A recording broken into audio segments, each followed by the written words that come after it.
welcome to HCLTech Trends and Insight, and thank you for having this interview with me.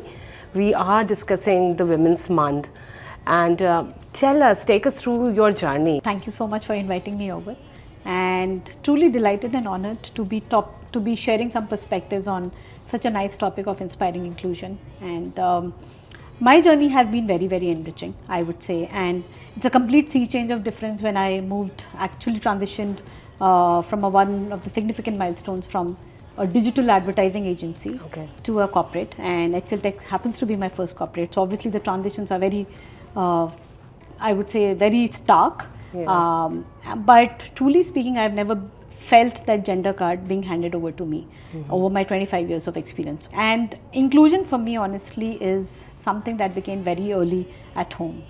On a personal front, I am blessed with, I'm the middle child, so we were 3 sisters, and never felt that gender card being handed over, because we were free to do whatever we wanted to do, pursue whatever. So there were no stereotypes per se. Women continue to be underrepresented in leadership roles.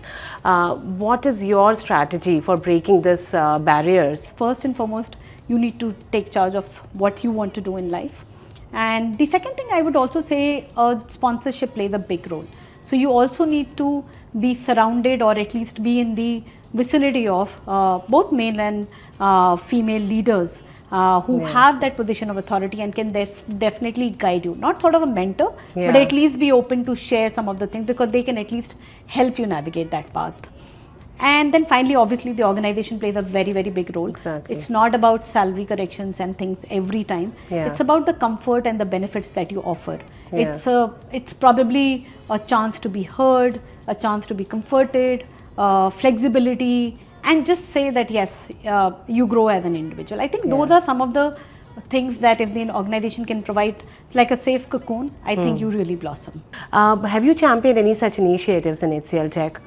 Actually, yes, and I've had the privilege of being included in some of the leading programs. So one of them is Feminspiration, which is basically where we invite client leaders to share their perspectives of traversing their entire journey.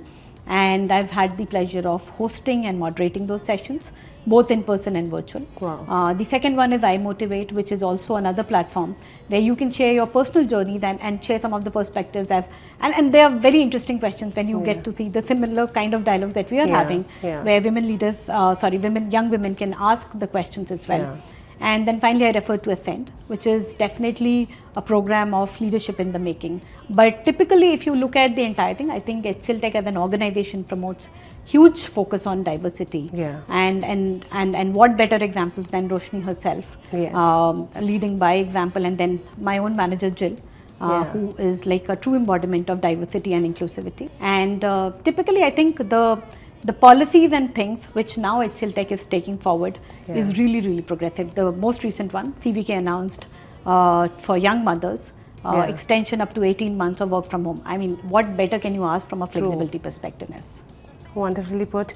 As a creative leader, and you're leading such an immense, diverse team, how do you inculcate this diversity and inclusion within your team? I would say yes, women definitely bring very diverse perspectives, and they have a method to madness, honestly. And I have always felt that maternity, and I've done this with my team members, it's not a pause in your life. I mean, it's not a slowdown in your life, because that's the term that a lot of people refer to. I would say it's a refreshing pause. It brings more maturity, more resilience into person. And I personally have team members who have come back, experimented with the roles, and flourishing very, very well.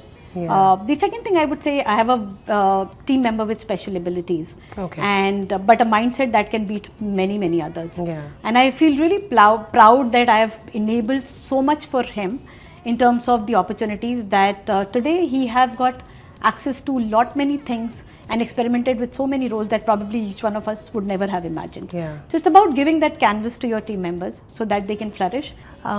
What advice would you like to give to a young woman who's just starting her career now? Don't wait for an opportunity to be handed over to you. I think the first thing is you need to speak up if you like an opportunity. The second one I would say is to know your strengths and weaknesses and play to that. Get inspired by people, but don't try and copy them. You have your own unique style, and I think it works. Yeah. Another one which is very interesting is don't get lost in the labyrinth of she can do it all. I've done that for my bit, Yeah. and I think when people say slow down, I think slow down is a real term.